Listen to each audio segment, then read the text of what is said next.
Welcome to one of the most disturbing cases recorded in the history of Savannah, Georgia. Before we begin, I invite you to leave in the comments where you're watching from and the exact time you're listening to this narration. We're interested in knowing which places and what times of day or night these documented accounts reach.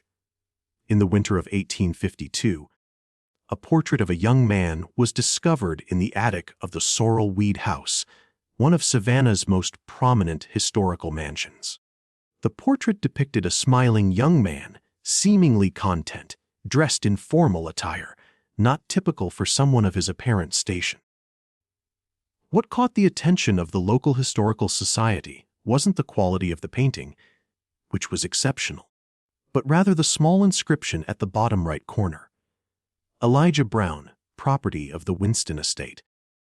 This single line would eventually unravel a case that the citizens of Savannah would spend over a century trying to forget. The portrait itself was unremarkable at first glance.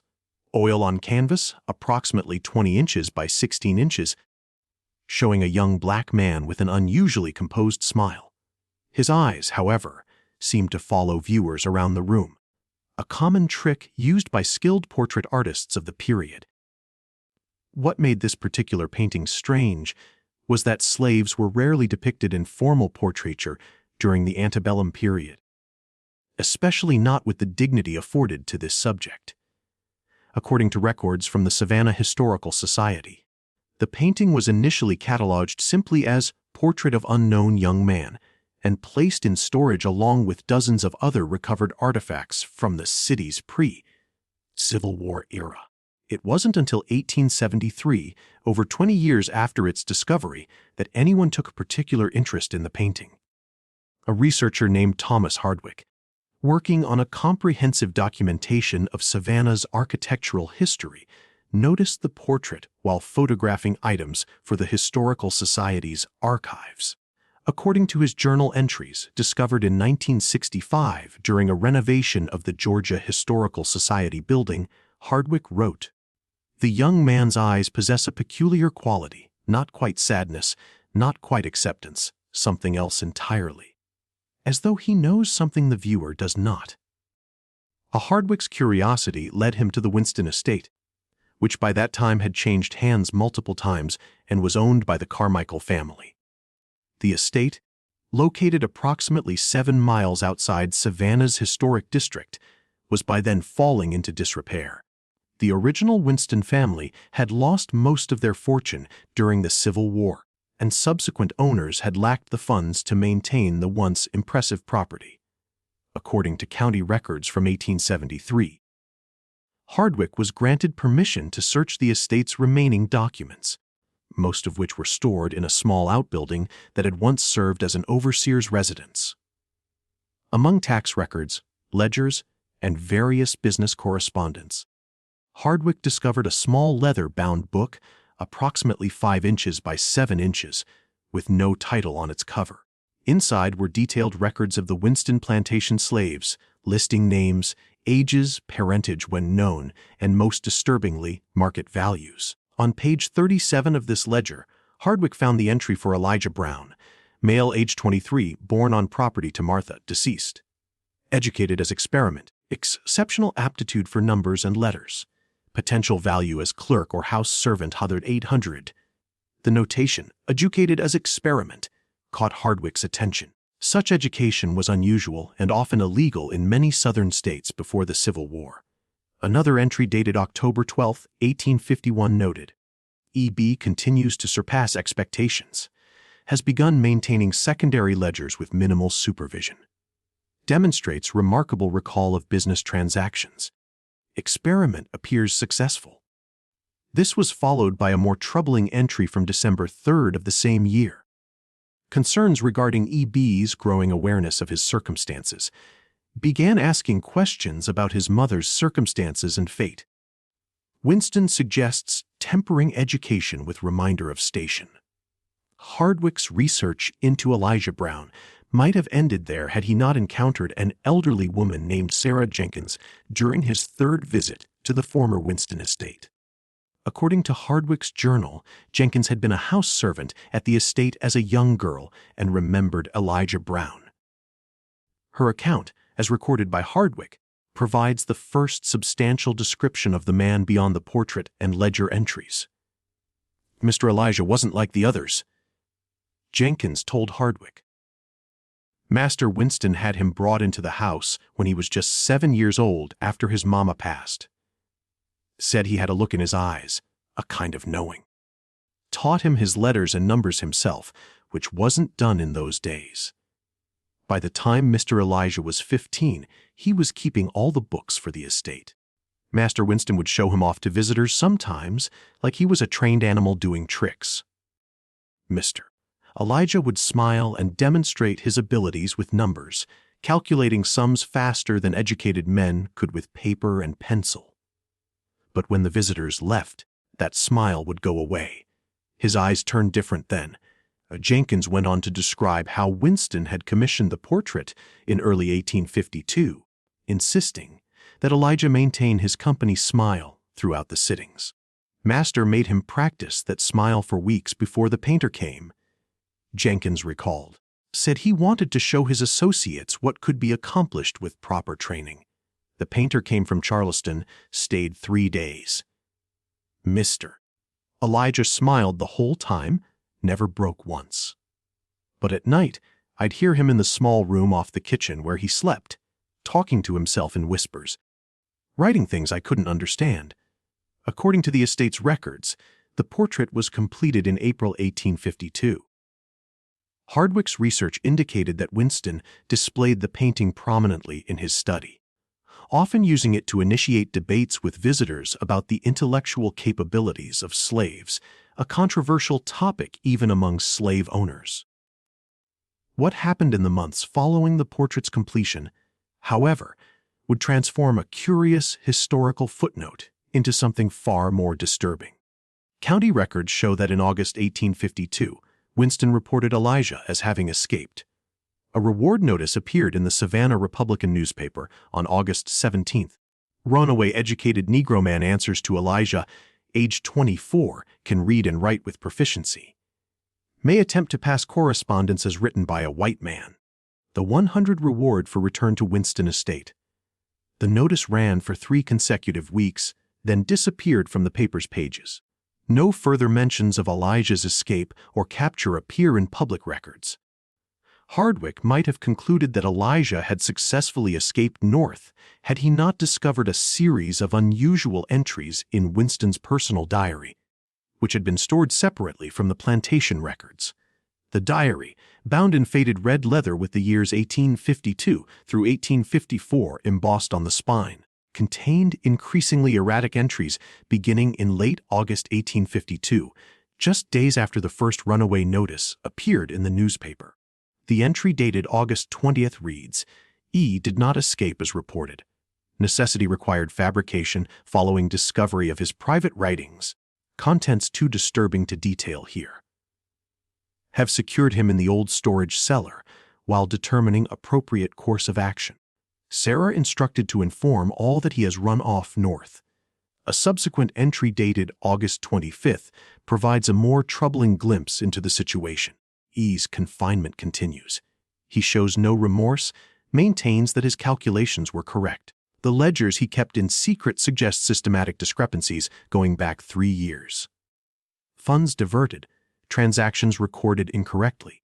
The extent of his deception is yet unknown. More concerning are his writings about the others. He has been watching us as we watched him, recording observations, weaknesses. When questioned, he simply smiles the same smile as in the portrait. It unsettles me greatly. The diary entries become increasingly preoccupied with Elijah in the weeks that follow. Winston describes sleepless nights, hearing what he believed were whispers coming from the sealed cellar.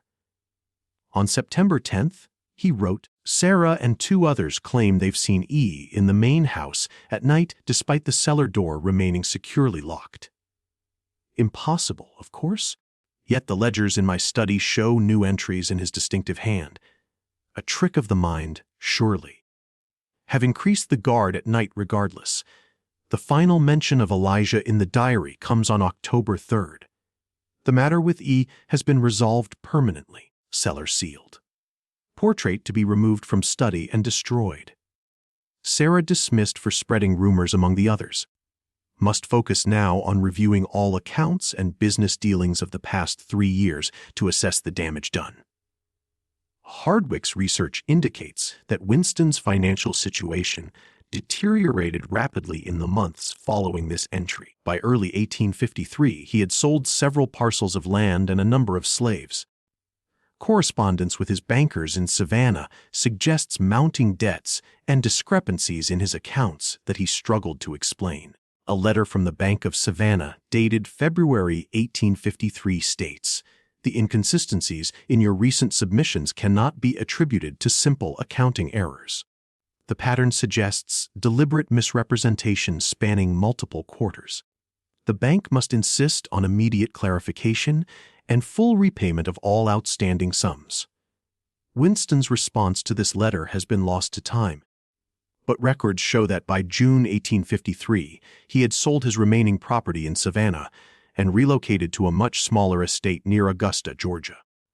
The once prominent Winston family effectively vanished from Savannah society.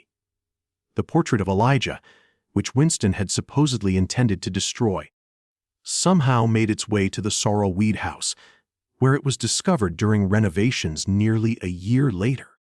Hardwick's investigation might have ended there had he not decided to examine the former Winston estate one final time before concluding his research. In his journal entry dated July 7, 1873, he wrote, "Returned to the Winston property today to clarify several points regarding the architectural modifications made during the 1840s. The current caretaker, a Mr. Reynolds, permitted me to examine the lower levels of the main house, which have remained largely untouched since the Winston family's departure. Among the various storage rooms and wine cellars is a curious space, a small room approximately 8 feet by 10 feet with no windows and a door that appears to have been sealed and then reopened at some point. The walls are unusually thick and the room sits apart from the other basement chambers. When I inquired about its purpose, Reynolds seemed uncertain, suggesting it might have been a secure storage area for valuables. Hardwick goes on to describe his examination of this room. The space is empty now, save for a small desk against one wall. The desk appears significantly older than the other furnishings I've observed in the house. Upon closer inspection, I discovered that the inside of the drawer contains writings carved directly into the wood with what must have been a sharp, narrow implement. The text is tiny, precise, and covers every available surface inside the drawer. Much of it appears to be columns of numbers, similar to accounting entries, but without any contextual labels to indicate what is being counted or calculated. Interspersed among these figures are passages of text written in an educated hand that suggests the writer was well versed in the conventions of written English. According to Hardwick's journal, he copied several of these passages into his notebook. The largest legible section read, "They believe the portrait captures merely my face." The artist was skilled but unobservant. He did not notice how I studied him in return, learning his technique. He did not understand that with each brushstroke, he was creating not just an image, but a window. Winston sees only what he wishes to see, a carefully crafted specimen that validates his worldview. He does not see how the ledgers speak to me, how numbers reveal truths that words conceal. 3 years of patience, 3 years of watching and recording, 3 years of smiling. The calculations are complete now. The adjustments have been made. Even if they discover my methods, the damage is irreversible, and I will continue to smile from the frame, watching as understanding dawns. Hardwick's final journal entry regarding Elijah Brown expresses his growing unease with the case. I find myself returning repeatedly to the portrait, which remains in storage at the Historical Society. The subject's expression, which I initially read as a simple smile, now seems to convey something more complex, a kind of knowing satisfaction. spoke to Pierce at the Society about the possibility of displaying the portrait in the upcoming exhibition on Savannah's pre-war period. But she expressed reluctance, noting that several staff members have requested that the painting remain in storage as they find it disquieting. Perhaps it is merely suggestion working upon my mind after uncovering the strange circumstances surrounding its creation. But I cannot shake the feeling that the young man in the portrait is indeed watching, not from the past, but somehow from a continuous present, still observing and recording our reactions to his image. Hardwick's research notes and journal were stored in the Georgia Historical Society archives following his death in 1881. The portrait itself remained in storage until 1927, when it was briefly displayed as part of an exhibition on African-American history in Georgia. According to exhibition records, the painting was removed after just 3 days due to complaints from both staff and visitors who reported feeling watched or followed by the subject's gaze. The curator's notes indicate that one elderly visitor, whose name is not recorded, became visibly distressed upon seeing the portrait, claiming, "That's him. That's the Winston boy, still smiling after all these years." The portrait was returned to storage, where it remained largely forgotten until 1958, when Professor James Mercer of Emory University began researching cases of educated slaves in the antebellum South. Mercer's notes, published in the Journal of Southern History in 1960, mention the portrait of Elijah Brown as a remarkable example of how certain slave owners, despite the prevailing attitudes of the time, recognized and even cultivated the intellectual capabilities of those they enslaved, though typically for their own benefit rather than out of humanitarian concern. Mercer arranged to have the portrait photographed for his research, but according to his correspondence with the Historical Society, the initial photographs failed to capture the subject adequately. A second attempt produced images that Mercer described as strangely distorted, particularly around the eyes and mouth. A third attempt was apparently successful, as black and white photographs of the portrait appear in Mercer's published article, though the reproduction is of poor quality by modern standards. Let us pause here for a moment to consider the pattern. A slave who learns to smile on command. A ledger keeper who sees the numbers. Winston wanted to prove a theory that the intellect could be cultivated while the spirit remained owned. But the diary suggests Elijah was asking about his mother. He was becoming aware of the cage. This is the calm before the portrait becomes something else entirely. The most disturbing chapter in the strange history of Elijah Brown's portrait came in 1964, when the Georgia Historical Society building underwent extensive renovations. The portrait, along with numerous other artifacts, was temporarily relocated to a climate-controlled storage facility in Atlanta. According to the transfer inventory, the painting was packed in a custom crate and loaded onto a truck on March 12, 1964. The receiving inventory at the Atlanta facility, however, lists the crate as empty upon arrival with a notation, item A347, portrait oil on canvas circa 1852 missing, crate sealed and undamaged. Inquiry initiated. No explanation for the painting's disappearance was ever documented. After several months, the Historical Society filed an insurance claim for the lost artifact. The matter might have ended there, consigning Elijah Brown's portrait to the long list of historical items lost to time or theft, had it not been for a curious development at the former Winston estate. In May 1965, the property, which had changed hands numerous times since the Winston family's departure, was purchased by the Savannah Historical Preservation Trust with the intention of restoring it as a museum dedicated to plantation life in Antebellum, Georgia. During the initial assessment of the property, workers discovered that the small room in the basement described in Hardwick's journal had been sealed. The doorway bricked over and plastered to match the surrounding walls. According to the renovation foreman's report, they might never have located the room had one of the workers not noticed a slight difference in the sound when tapping along the basement wall. After consulting the original architectural plans, which confirmed the existence of a space behind the wall, the Trust decided to reopen the sealed room as part of their restoration efforts. On June 7, 1965, workers removed the brick and plaster barrier that had sealed the room for what architects estimated was approximately 100 years, based on the materials used and construction technique. The Trust's official report describes what they found in clinical terms. The previously sealed space contained a small wooden desk against the north wall, consistent with descriptions in Hardwick's notes from 1873. The desk drawer contained extensive carving on interior surfaces, as previously documented. No other furnishings were present.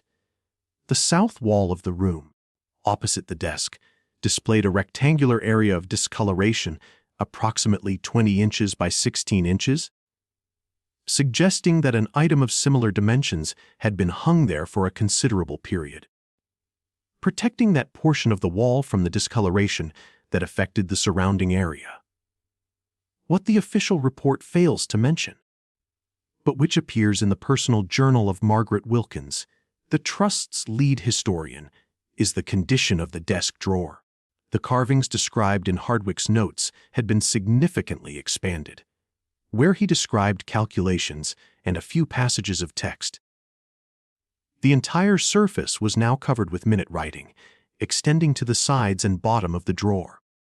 Most disturbing is that portions of this text reference events that occurred long after the room was supposedly sealed, including specific mentions of Hardwick's research, the 1927 exhibition, and even Mercer's photography attempts in 1960.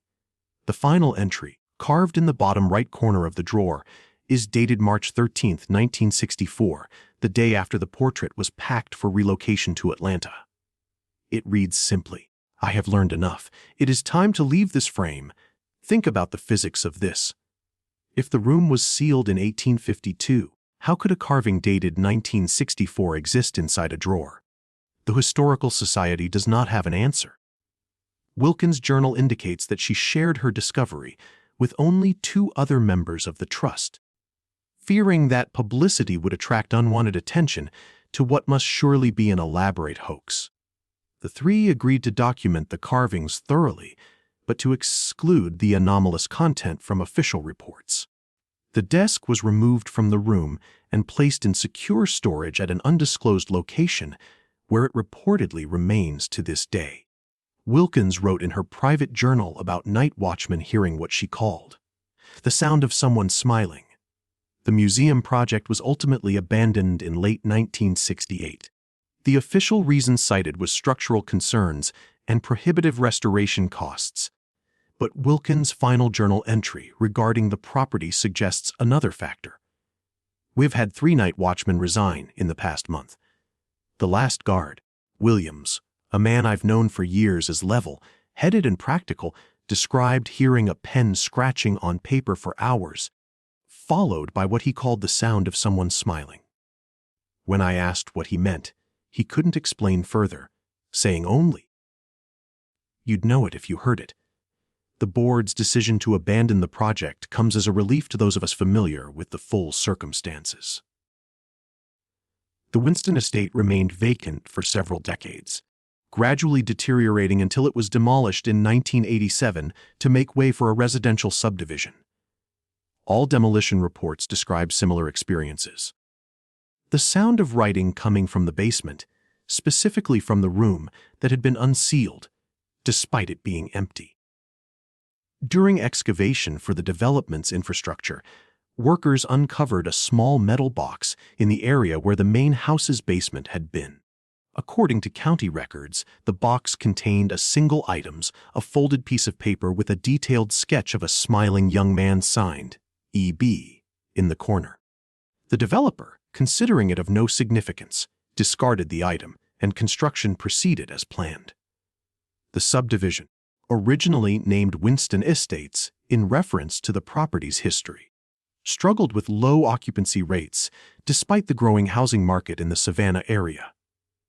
Residents reported a range of unusual experiences, from unexplained sounds to a persistent feeling of being observed, particularly in homes built nearest to where the original house had stood.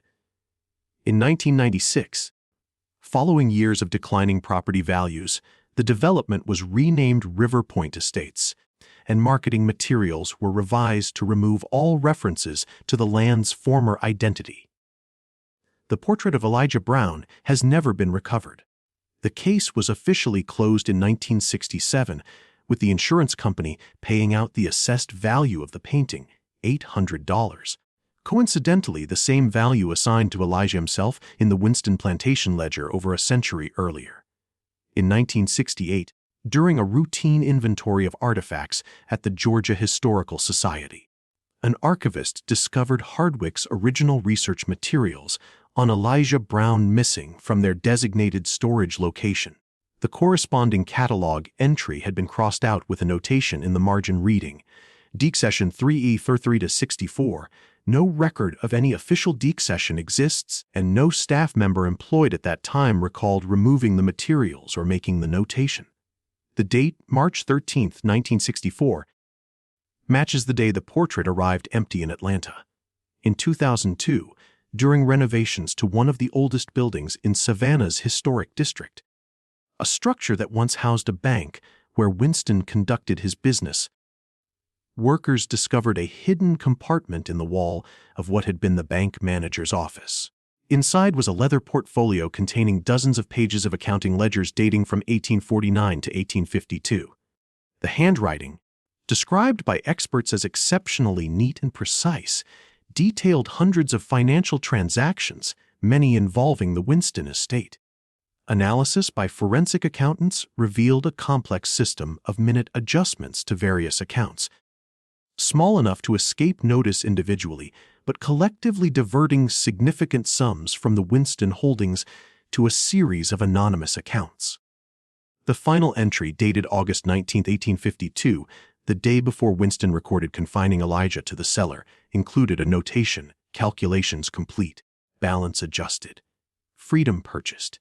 The ledgers were donated to the Georgia Historical Society, where they remain available to researchers. Curiously, visitors examining these documents often report an unusual sensation, the feeling of someone reading over their shoulder, observing their reactions to the meticulously recorded figures that over a century and a half ago systematically dismantled a man's fortune from within his own household. In 2003, a graduate student named Michael Collins was researching antebellum accounting practices for his doctoral dissertation when he discovered an unusual pattern in the financial records of several prominent Savannah families who had business dealings with the Winston estate. Collins noticed that each family experienced unexplained financial discrepancies beginning around 1849 and continuing until approximately 1853, the same period during which Elijah Brown was maintaining the Winston ledgers. The pattern is remarkably consistent, Collins wrote in his thesis, later published in the Journal of Economic History. Small adjustments to various accounts, typically no more than 1 or 2% of any given transaction, but implemented systematically across hundreds of entries. The cumulative effect was substantial capital displacement that wouldn't be noticeable without modern computational analysis. What's most interesting is that the funds didn't simply disappear. They appear to have been redirected through a complex series of transactions that ultimately consolidated the diverted sums in several accounts at the Freedmen's Savings Bank, established after the Civil War. Collins estimated that the total sum diverted through this method would have amounted to approximately $25,000 by 1853, an enormous sum for the period and more than enough to purchase freedom and establish a comfortable life elsewhere. But his research revealed no evidence that Elijah Brown was ever recorded as having purchased his freedom, nor did any individual matching his description appear in Freedmen's Bank records as accessing the accumulated funds. In 2007, during digitization of the Savannah City Archives, a researcher discovered an unusual property deed dated January 1858, nearly 6 years after Elijah Brown's supposed escape or confinement. The deed documented the purchase of a small parcel of land in what was then the outskirts of Savannah by an E. Winston, described in the document as a free man of color. The transaction was unusual for several reasons. It was rare for Black Americans to purchase property in Georgia during this period. The buyer's signature on the deed showed education well beyond what was typical for the time. And most notably, the property was located less than half a mile from the former Winston estate. According to survey records, the land purchased by E. Winston had a small elevation that provided a direct line of sight to the main house of the Winston property. The deed specified plans for construction of a modest dwelling with studio space appropriate for an artist. Though city records show no evidence that any structure was ever built on the property, the land remained in E. Winston's ownership until 1864, when ownership reverted to the city due to unpaid taxes. No further records of E. Winston appear in any Savannah archives. Perhaps the most unsettling epilogue to this story comes from Dr. Eleanor Hayes, a professor of art history specializing in 19th century portraiture, who in 1998 was researching the technical aspects of antebellum portrait techniques. In the course of her research, she compiled a database of portraits from the period, including known works by Robert Winston Harding, the Charleston artist believed to have painted Elijah Brown's portrait.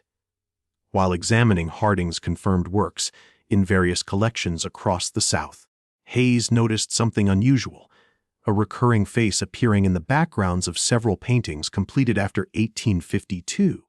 In a portrait of a Charleston merchant dated 1853, a young black man appears as a barely discernible figure through a window in the background. In an 1855 family portrait from a plantation near Beaufort, the same face is visible among the household staff positioned behind the family. In an 1860 painting of a Richmond, Virginia street scene, the face appears in a crowd of pedestrians. According to Hayes' analysis, published in the American Art Journal in 2000, the recurring figure matches the description of Elijah Brown, always positioned as an observer within the scene, always wearing the same distinctive smile described in historical accounts of his portrait. Harding's journals, preserved in the Charleston Museum archives, make no mention of this recurring figure. What makes this case unusual is that the figure never appears as a subject or focal point, always as an observer within the scene, often positioned in such a way that he appears to be looking not at the main subjects of the painting, but directly at the viewer. Hayes' research identified the recurring face in 7 confirmed Harding paintings completed between 1853 and 1863, after which Harding's career ended abruptly when he abandoned painting and entered a sanitarium near Charleston. When asked about her findings, Hayes offered a measured assessment. It's not uncommon for artists to reuse models or faces they've become comfortable rendering. The sparse records from the institution indicate that Harding suffered from acute paranoia and delusions of being observed. He remained there until his death in 1867, reportedly spending his final years refusing to look at any paintings or mirrors, convinced that he is watching from within the frames. Dr. Camille Roberts, an art historian specializing in hidden narratives in Southern portraiture, published a paper in 2012 suggesting that Elijah Brown may have been more than just an educated bookkeeper. Her analysis of Hardwick's notes and the fragmentary descriptions of the portrait indicate techniques that weren't commonly employed by white artists of the period. The description of the subject's gaze following viewers around the room suggests the artist used a specific technique for rendering eyes that creates this illusion.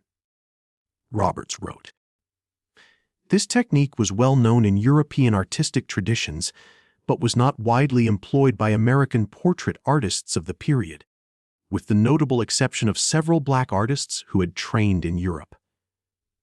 The possibility that Elijah Brown may have received some form of artistic training, or perhaps even collaborated with the artist who painted his portrait, offers an intriguing new dimension to this case." Robert's theory gained unexpected support in 2015, when a letter dated 1850 from plantation owner Richard Harwell to Francis Winston was discovered during restoration of a historic home in Charleston. In the letter, Harwell inquires, "Has your experiment with the young man's artistic education yielded the results you anticipated? Our mutual friend Harding speaks highly of his natural ability, particularly his grasp of perspective and the human form. I remain skeptical that such talents can be developed to a professional standard in one of his race, but would be most interested to view the results when next I visit Savannah." No response from Winston to this inquiry has been found, and no other documents directly confirm that Elijah received artistic training.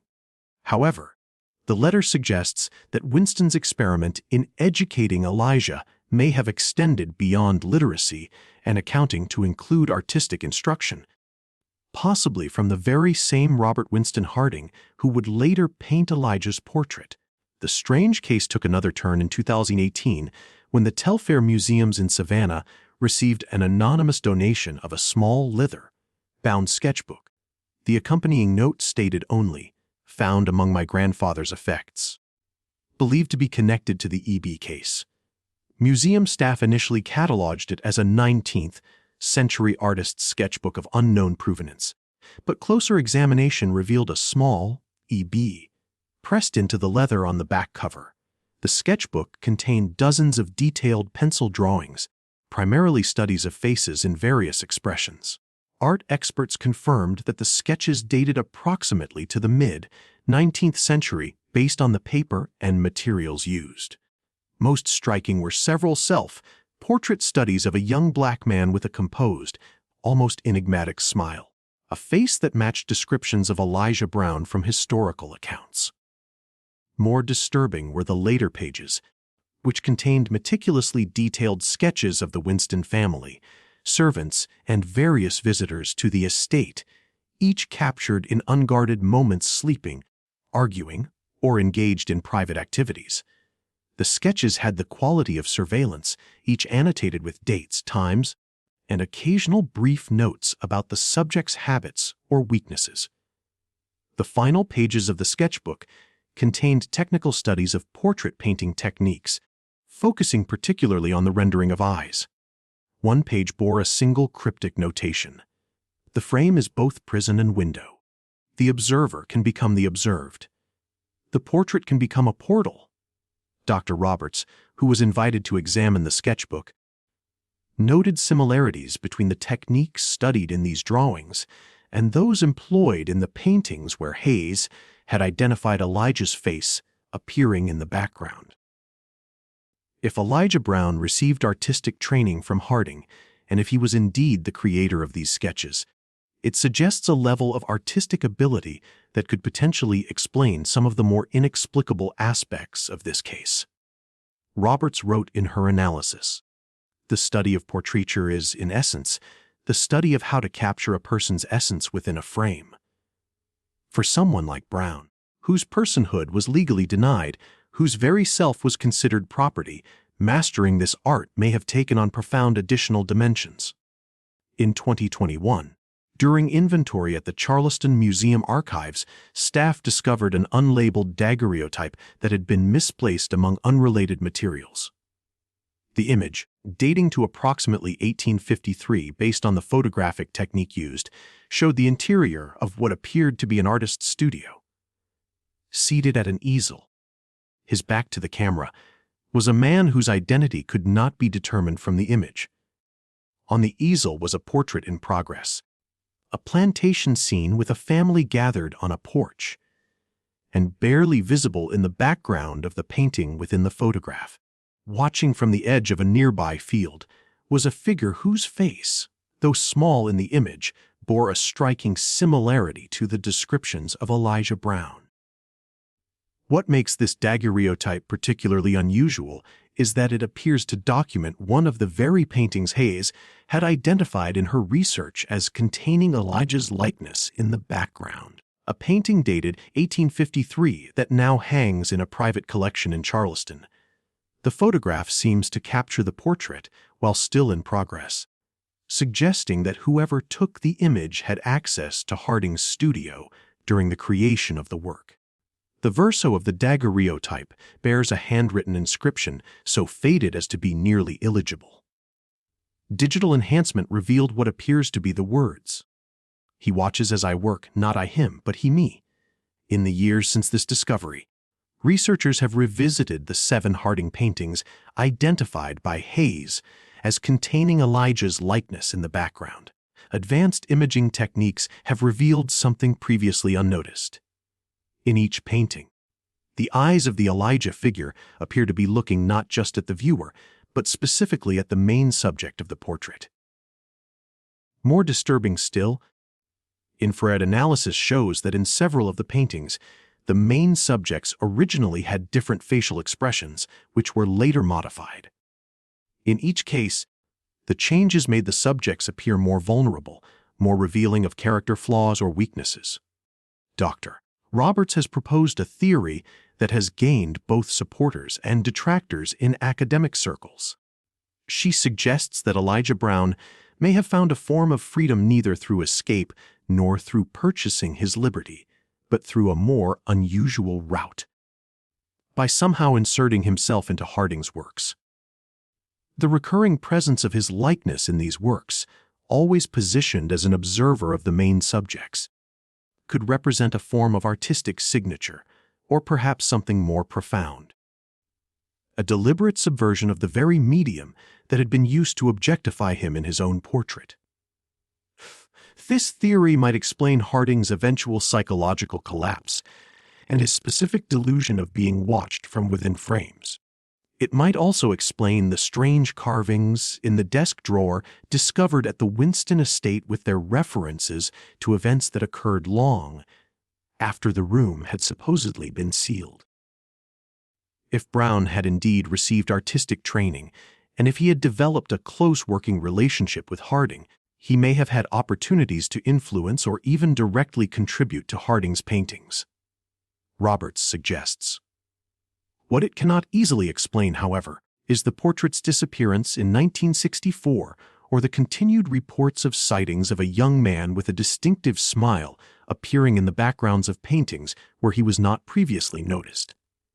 In 2023, a visitor to the High Museum in Atlanta reported an unsettling experience while viewing their collection of 19th-century American portraiture.